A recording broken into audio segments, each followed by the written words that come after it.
So everyone is familiar with the gym leader concept in Pokemon games, right? Defeating 8 strong trainers in order to challenge the Pokemon League. Well, in this video, we're removing that concept and replacing it with Totem Pokemon for the Kanto region. The reason why I didn't specify which Kanto game in particular is because I want to utilize modern mechanics such as abilities and new movesets, for example. Trust me guys, it gets freaking insane, and spoiler alert, it's going to be a bit more difficult than your average Pokemon game. Anyways, let's go over a brief explanation of what Totem Pokemon are, so bear with me a little. Also make sure to like and subscribe. Totem Pokemon were introduced in Pokemon Sun and Moon and were the replacements for gym battles. These Pokemon are considered as bosses in which you have to defeat them in order to progress. In the start of the battle, they usually start with a boost in one of their stats. For example, speed, defense, attack. They also have the ability to call in an ally Pokemon, which turns the fight into a 2v1. The ally Pokemon will usually assist by healing or boosting its stats. They can also just attack normally.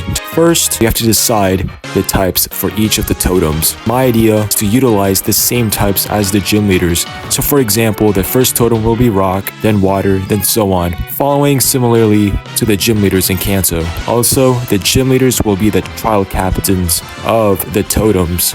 If you don't know what trial captains are, basically, they are the people in Sun and Moon who managed each trial and totem. Okay, now let's really start. First is the rock totem. Before we decide which Pokemon to choose for the totem, we have to first decide on where the trial is located.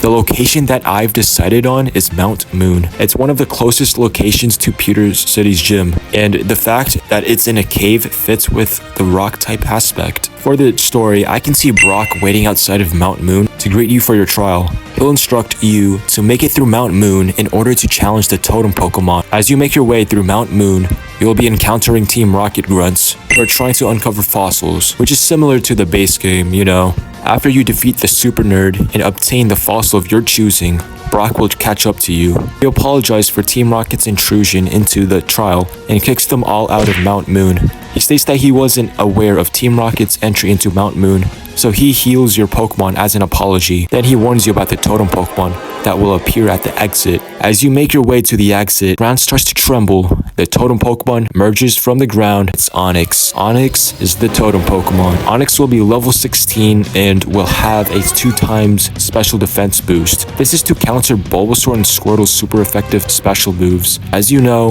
Onix hates water and grass moves. Its moveset consists of Bulldoze, Rock Throw, Curse, and Torment. Torment will be used to prevent your Pokemon from spamming super effective moves, just to make the fight a little bit more annoying.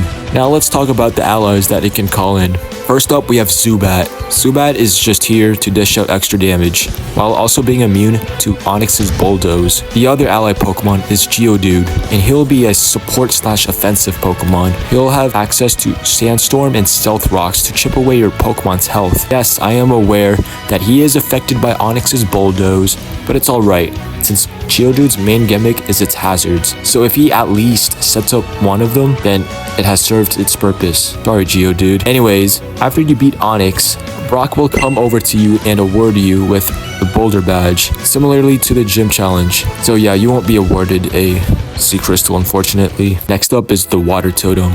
The trial will take place on Nugget Bridge. As you approach Nugget Bridge, you'll be confronted by your rival in Misty. Your rival exclaims on how he beated the trial easily and challenges you to a typical rival fight. After you defeat him, he goes away like usual. Misty, after seeing your victory against your rival, says that she'll be waiting at the start of Route 24 to initiate your trial. And eventually, you do. When the trial starts, Misty explains that you must defeat the trainers on Nugget Bridge to meet the totem Pokemon. Honestly, Nugget Bridge in the game is pretty small, so it'll be much larger and grander here. Maybe in this version they would prioritize water types instead of the usual Pokemon. Anyways, the guy from Team Rocket at the end of the bridge is still there and wants to recruit you. You defeat him and he runs away like usual.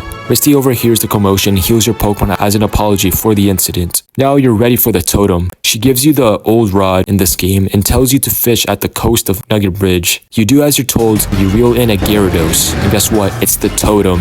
It'll be level 18 and has a speed boost. It has the ability Intimidate to hinder your Pokemon's attack stat. Its moves consists of Bite, Chilling Water, which can also hinder your Pokemon's attack, Leer, and Flail.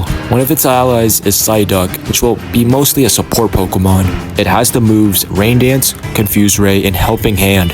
So it's extremely important to knock out Psyduck first if it shows up. After you beat Gyarados, you'll be awarded with the Cascade Badge. Now that I think about it, you face both trials in an extremely small time interval, so maybe we can make it so that you have to finish up the Bill side plot before the trial is open. Nugget Bridge will still be crossable during that time, but the trainers in the trial won't show up. Now for the Electric Totem. After you obtain HM Cut from the captain, you cut down the tree and enter the Vermilion City Gym. Lieutenant Surge will greet you once you enter the building. The trial will be similar to its initial gym puzzle, you know, the one tedious puzzle of finding switches in a colony of trash cans. I'll make it less tedious though. There will be 2 separate rooms. You only have to find one switch in order to progress to the other room, which means there will be only one electric gate in each room that blocks you. This is way better than finding another switch and having the risk of starting over. I'd imagine that after you find a switch, you would have to fight an electric wild Pokemon. Anyways, after that whole ordeal, you'll make your way to the final room and face the Totem Pokemon, Raichu. It will be level 21 and have a defense boost. Its moves consists of Fake Out to get first priority, Shockwave, Charge, and Grass Knot. Its first ally is Magnemite, which will be a support Pokemon. It has moves like Thunder Wave, Reflect, and Supersonic. The next ally is Pikachu. It has moves such as Growl and Nuzzle, which can also make a nuisance to deal with. After you defeat Raichu, you'll be awarded the Thunder Badge from Lieutenant Surge. The 4th totem will be Grass type. The trial will take place at Celadon City Gym. You'll be greeted by Erica. She explains that in order to pass the trial, you must gather different types of flowers scattered around the gym and place them at the center of the gym to attract the totem Pokemon. There will be trainers that obstruct certain paths, just like in the regular games. After you gather the flowers and place them at the center, you'll be confronted by the totem, Vileplume, from behind. It'll be level 26 and have a defense boost. Its moves consists of Solar Beam, Acid Spray, Sleep Powder, and Mega Drain. Its first ally is Tangela, and it'll be mostly a support Pokemon. It has Sunny Day, which can be devastating with Vileplume's Solar Beam. It has access to Reflect. Next ally is Gloom, and it's also a support Pokemon. It also has access to Sunny Day, which means you have to prioritize the ally Pokemon if you don't want to deal with powerful Solar Beams. And let's give it Poison Powder too. After you defeat Vileplume, it becomes calm. Erica will give you the Rainbow Badge as a token of your victory. The next type is Poison. Similarly to the previous trials, this will take place in another gym building. In this case, Fuchsia City. Once you walk in, you're greeted by heavy smoke. Koga will greet you and explain that a Pokemon has created this smoke and you must maneuver through to turn on a lever that opens the air vents of the gym. This will obviously suck in all of the smoke. In the base game, you normally have to walk through a maze to reach Koga, but in this case, you're trying to navigate towards a lever. After you've reached the lever and activate it, it will suck in all of the smoke. This reveals the Totem Weezing, which was the culprit of the smoke. It becomes aggressive and attacks you. It's level 39 and has a special attack boost. Its moves consists of Sludge Bomb, Heat Wave, Thief, and Smokescreen.